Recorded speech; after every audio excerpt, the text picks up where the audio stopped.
Good morning and welcome to P&B Sports Show. I'm Alka Tom, and today I'm joined in the studio by two brilliant analysts, John and Walter. But Walter will be joining us later on the show. Thank God it's Friday. We've got two massive Premier League matchups on deck for discussion. First, Newcastle United take on Manchester City, and then the fiery North London derby, Arsenal versus Tottenham. Big games always mean big storyline, so let's dive right into it. John, I think everybody has been waiting because of the international break, and everybody's blood is hot. All the players want to dive right into the matches, and they're ready to give their best, like we've heard so far. What do you think about this Newcastle versus Manchester City match? Manchester City have played Newcastle in their last 17 matches.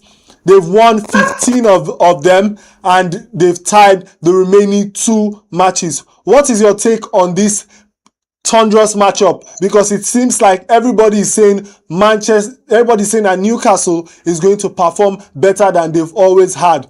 Take note, Manchester City have 22 points, if I'm correct, and Newcastle have 12 points on the table. What do you think about this match, and what is your opinion on it?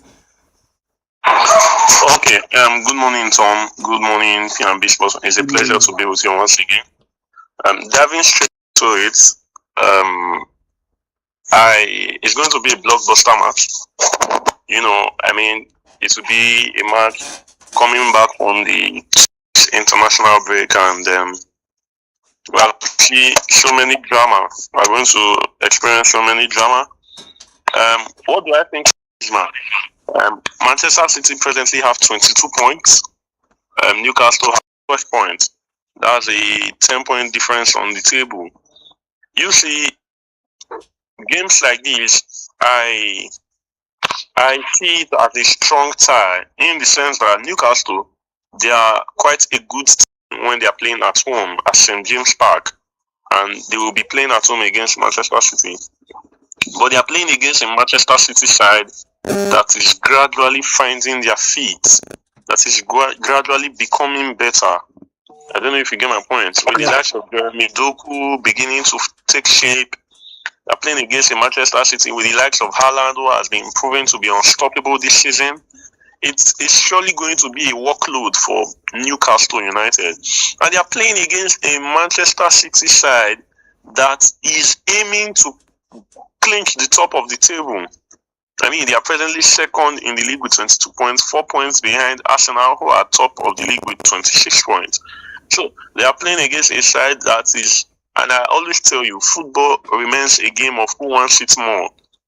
In this matchup, Manchester City seems to be the team that wants it more. They have more informed players. Yes, I know the Newcastle German striker is quite on form. He has scored a number of goals this season, but then you can't compare that to what Haaland has done this season, both in the league and internationally. So I don't see Newcastle being able to stop Manchester City. It's going to be a difficult matchup, but I see Manchester City coming out at the end of the day. Yeah, okay. So that's what I think. So let's build up a scenario. I'm putting you as the coach of Newcastle United, and I'm expecting you as the owner of Newcastle United to win this match against Manchester City. And looking at the formations, the usual formations for Newcastle is either 4-3-3 or 4-2-3-1, and that's the same formation that Manchester United usually uses and Manchester City usually uses. What are you going to do differently to make sure that your team wins this game, even though you've said that you do not expect Newcastle to win this game? Okay, what am I going to do if I were to be the coach of Newcastle to ensure that I win this game? First, I'm going to play low block, and I'll tell you my reason why. If I don't expect Newcastle to come all out against Manchester City. Manchester City is a better attacking side. Like I said before, they have some very dangerous players who are on top form right now. The likes of Jeremy Doku, the likes of Erling Haaland, the likes of Ryan Cherky. They are in very good shape at the moment. So I'll play a low block. I'll try to play on the counter. I'll maintain the formation, but I'll make sure to deploy 2 defensive midfielders in addition to my 4 defense lineup. I'll play 2 defensive midfielders. I'll make sure that there's only 1 box-to-box midfielder who be the attacking midfielder. The reason is this: I'll try to neutralize their strengths. That's the aim. Try to neutralize their attacking strengths. Because personally, I will assign one player to Erling Haaland. Not because I know the player will be able to stop him completely, but you can never say never in football. But the aim is to destabilize him. The aim is to keep him neutral, because he seems to be the heart of the Manchester City attack. It seems to be the icing on the cake of Manchester City. And that's why I'll have to play a low block. I won't come out completely. I'll play on the counter. You have the likes of Harvey Barnes in that team. You have the likes of Jacob Murphy. You have the likes of Bruno Guimaraes. I'll play on the counter. I'll play fast one against them. The aim is this: try to defend in a compact, get the ball on the counter and do the damages. So that's what I will do. Okay, but from your own point of view, what you're saying is you are going to play two defensive midfielders, if I'm correct and if I heard you right. Yeah. And you're also going to say that you are going to focus more on counters, especially when you have players like Guimaraes, and what you expect to do is also to have set pieces as well, because that might be the only way to score a team like Manchester City. Now, moving back to Manchester City, say you are in charge of Manchester City and we are expecting you to bring results out of this match. What should we expect you to do as the coach of Manchester City? If I was to be Pep Guardiola... No, we are not asking you to be Pep Guardiola. We're asking you to be you. If you were to be you, what will you do? Okay, if it were to be me, what I would do is simple. First off, I will maintain my winning formation. I always say this: I don't expect a coach to change a winning formation. You don't just switch a formation that is working so perfect for you. So players like Jeremy Doku, players like Erling Haaland, players like Ryan Cherky, they will maintain their positions in the team. The only tactical setup or tactical twist that I will make playing against a Newcastle side that I have watched, because one thing about Newcastle is this: Newcastle is very compact when they are defending. They are a very difficult team to penetrate. They know how to stay compact. So what I will do is get the balls on the air. I'm telling you, that will be one of my tactics. Get my wingers to do one or two damages, especially the likes of Doku, who can dribble 1-to-1. Get him to do some damages and try to get the ball to always on the air. Haaland is a very strong player. He's a very solid attacker. So I expect Haaland to be able to use his body works, do the bullying and all of that, get the ball on the air. I always try to shoot from the outside. I won't always try to get the ball into the 18-yard box, because I told you that Newcastle, they are very strong defensively. Get to try to shoot from the outside. Maintain a possessive game. I'm not going to play. I won't be so fast on it. Try to stress Newcastle. Get them to try and come out. If they refuse to come out, play the ball in their own half. Play it in their half. Try to get one or two players out from the box. Cross the ball into the 18-yard box and let Haaland do what he knows how to do best. Okay, but some will say that this is going to be a match of the midfield. Do you agree with that take? I don't agree. I don't agree that it will be a match of the midfield. The reason why I don't agree is this: I personally think that Manchester City has a better midfield, and I think Newcastle's strength is not really their midfield. I think, it's my personal take, anybody can share a different opinion. I think their strength is their defense. They have a compact defense. Their defense, when you watch some teams, their defense are unorganized. Newcastle plays in a compact manner, a very coordinated. They know how to absorb pressure. They have this very good endurance level. So I don't think it's going to be a game of the midfield. Rather, it will even be a game of the attack more, because both teams have very good attackers. I mean, the Newcastle striker is right on form. Erling Haaland is right on form. So It's rather a game of the attacks for me, not a game of the midfield. Manchester City obviously has a better midfield options. Okay, but when we're looking at this, and when we look at the form in which Manchester City started, a lot of people had doubts on Manchester City and where we expect them to end up this season. But it seems like they've gradually taken shape with every match that they've played. Moving forward, do you think that Manchester City have a chance to take this season and to take it away from a team like Arsenal, especially with the inconsistencies that Arsenal have shown over the years? Okay, let me answer your question straight and clear. Do I think Manchester City has a chance? Yes. The reason is this. One, you can never say never when it comes to football. Arsenal have been very decent from the beginning of this season. They've quite been consistent with their performance. But there was something I always said, and it's beginning to happen. I said what Arsenal was doing or is doing is what we have seen before. It's a familiar script. All they need to do is get 2 players injured, and their problems will begin to arise. And by January, they're already destabilized. Yes, as we speak, Gabriel is injured. He got injured in the international break. Another very important player got injured. I'm trying to remember his name now. That skips me. I know they lost 2 players to injuries in this international break. And then, yes, do they have a good squad depth? Yes. Manchester, let me not dwell on Arsenal. Manchester City, what they are doing now is what we have seen before. Somebody said a football critic said, he's an Arsenal fan. He said he does not like a title race with Manchester City because they tend to breed this level of consistency. You see, when Manchester City started the season, they were not so good. They were inconsistent. They were just here and there. And suddenly we see that they are presently on the table. They just crept in to that position. Nobody saw it coming. And now that's where they are now. And the Pep Guardiola and the Manchester City that I know, it will take the grace of God to get them out of that position. Exactly. It will take the grace of God to get them out of there.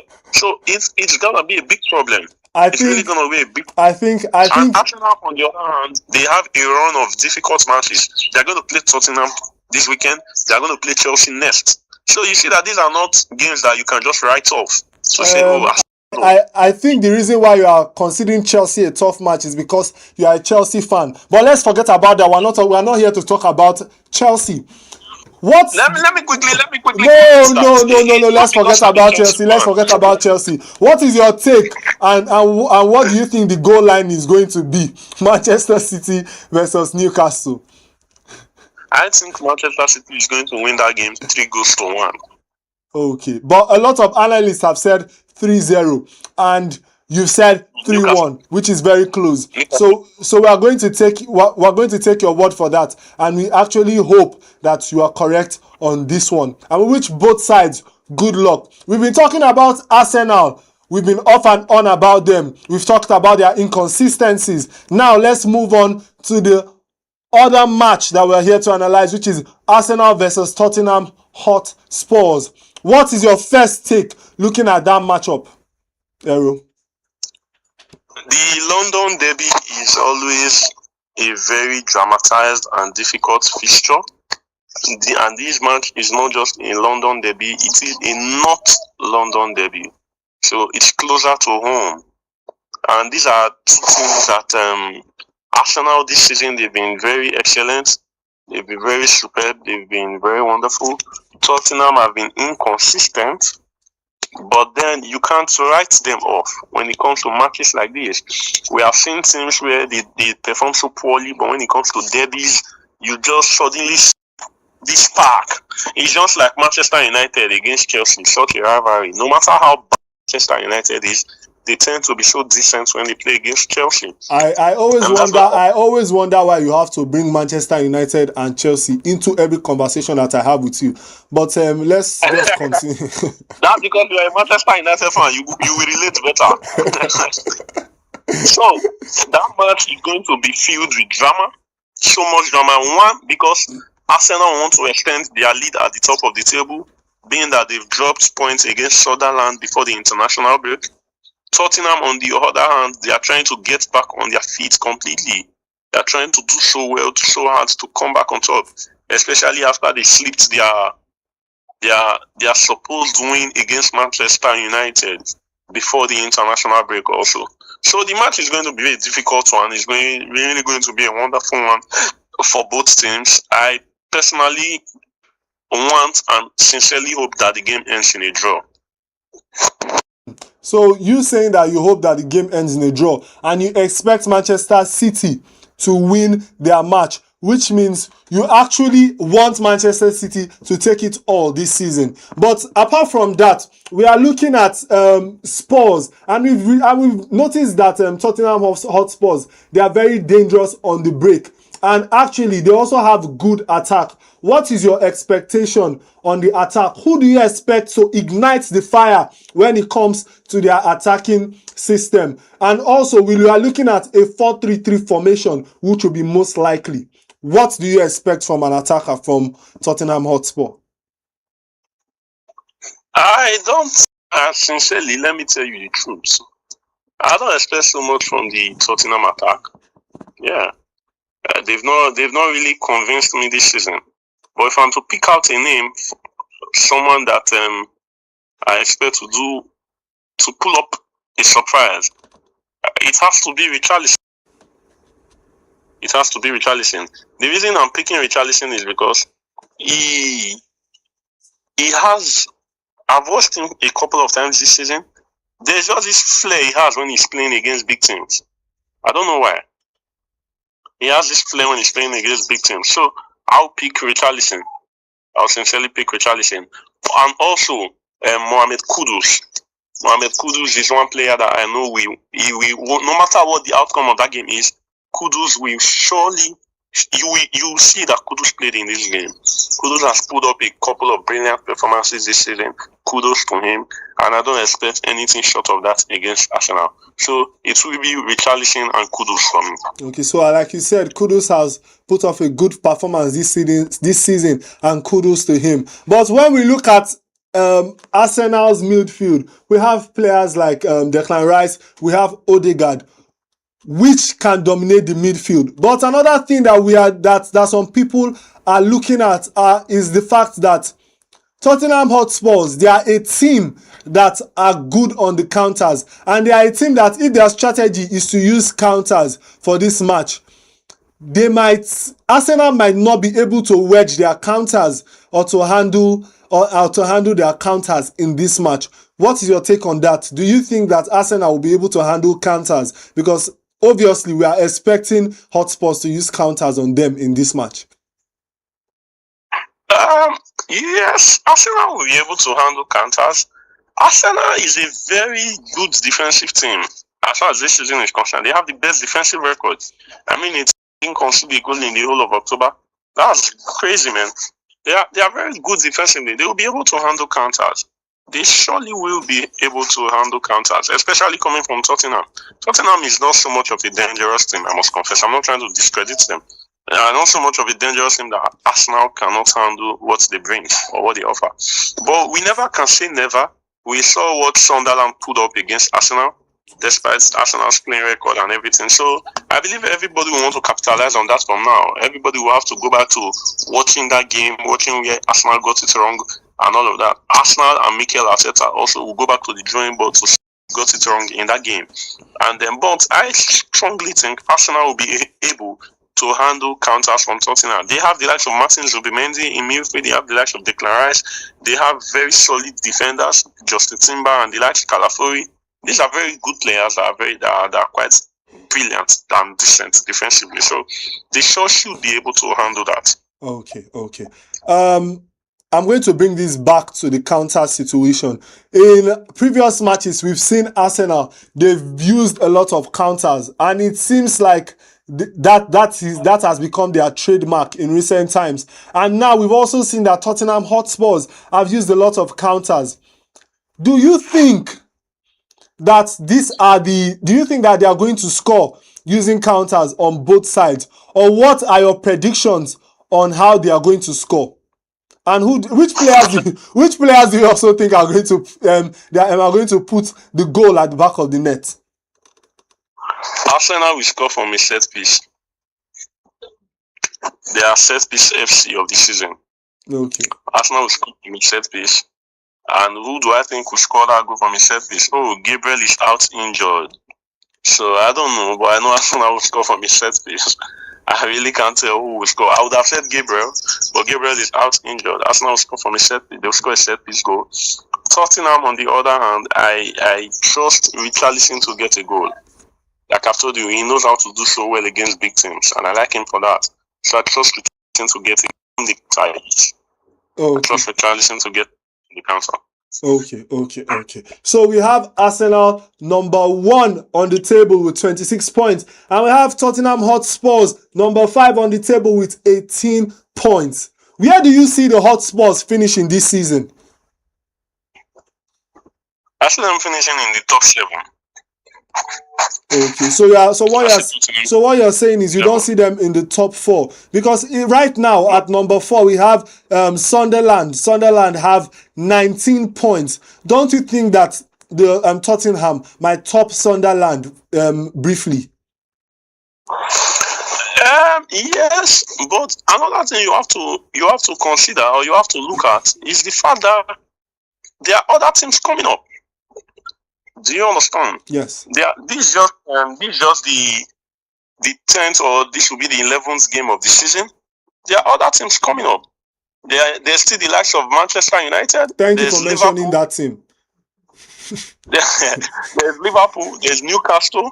These teams will do better. They will come up better in the season. I can guarantee you that. Especially Manchester United.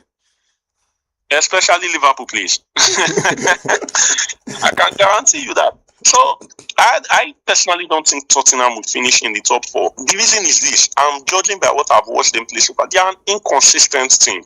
Thomas Frank and his team, they are inconsistent. Today, they deliver a superb performance, and tomorrow, you cannot even recognize Tottenham. You can't even tell what they are doing on the pitch. So in the Premier League, inconsistency does not really pay off.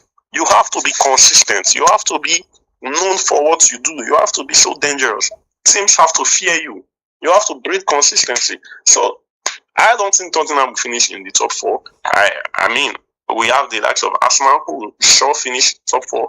Manchester City, Chelsea, Liverpool, or Manchester United maybe, and then.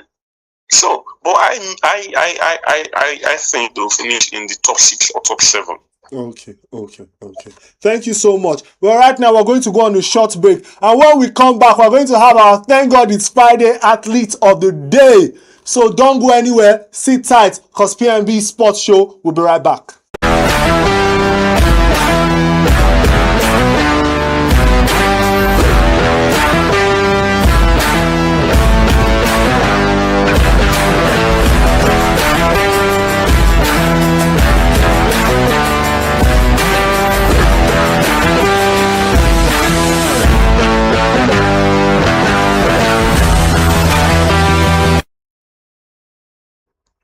Welcome back to P&B Sports Show. I remain your host, Araka Tom. And obviously, we still have our sports analyst here with us, Ero John. It's quite unfortunate that Walter Odige was not able to join us. Well, for our TGIF Athlete of the Day, we have Akraf Hakimi, the dynamic right back, lighting up world football. Hakimi, who starts for Paris Saint-Germain and the Moroccan national team, has become one of the most complete fullbacks in the modern game, combining pace, power, and elite attacking movement. He played a key role in Morocco's historic 2022 World Cup semi-final run, and this week he was crowned the 2025 CAF African Player of the Year, recognizing his consistency, leadership, and elite performances at the club international level. From crucial goals to game-changing assists, Hakimi continues to dominate his position, and that's why he's our TGIF, Thank God It's Friday,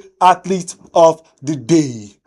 Ero John, what is your opinion on Akraf Hakimi, our best player for the CAF 2025? Okay, Akraf Hakimi is a very, very, very brilliant footballer. As a matter of fact, is unarguably one of the best fullbacks in world football today. I said something yesterday about him. I said, when you want to mention the top 5 fullbacks in the world as of today, Hakimi's name will be in the top 5. Maybe not number 1, but surely will be in the top 5. I don't know. I think at this point you can even say he's presently the best fullback in the world. He's a very brilliant footballer. It takes a lot for a defender to gain this level of recognition.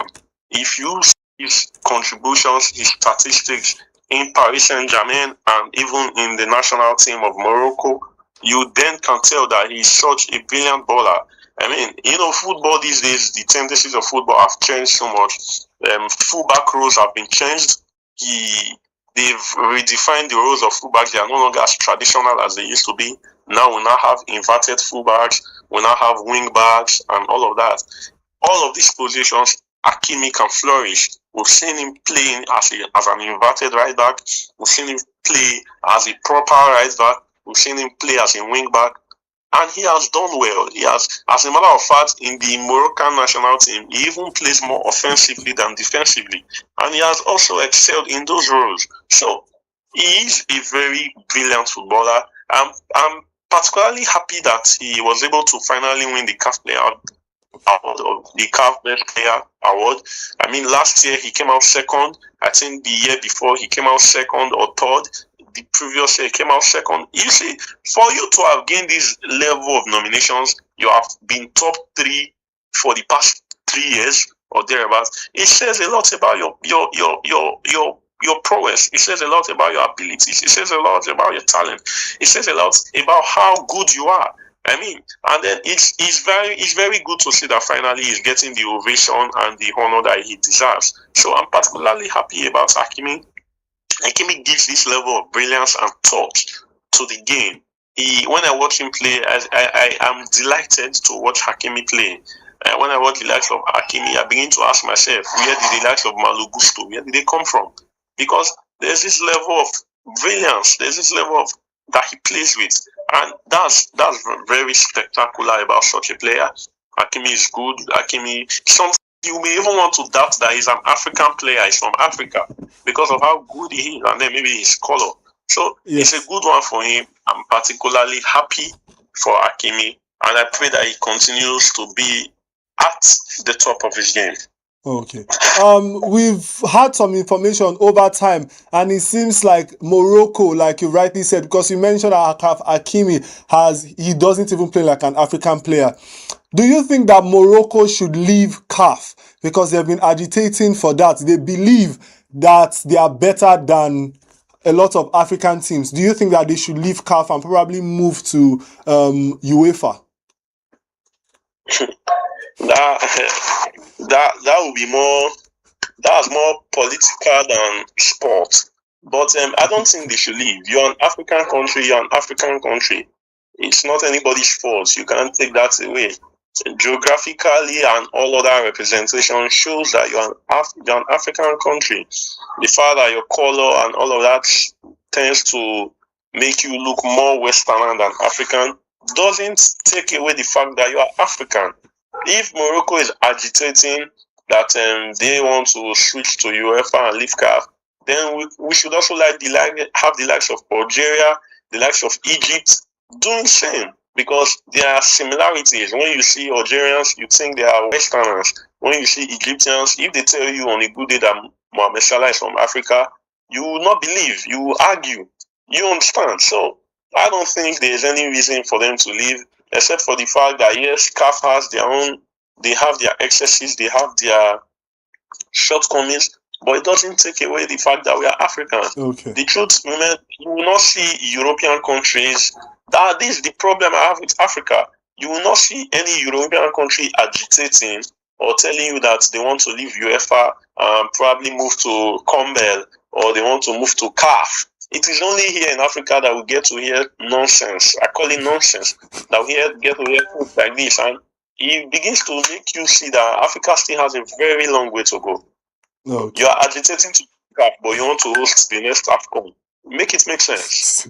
Okay, thank you so much. Well, that's a wrap for today's Premier League preview here on the P&B Sports Show. Big thanks to my guest, John. Thank you so much for your expert breakdown and insights. This weekend matches, City travelling to Newcastle and a fiery North London derby promise to deliver drama, quality and possibly title-shaping moments. Make sure you're watching. I'll be back after the game with reaction, talking points and what to expect next. I'm Arako Tom. Until then, keep your eyes on the pitch and your heart in the game. Bye-bye.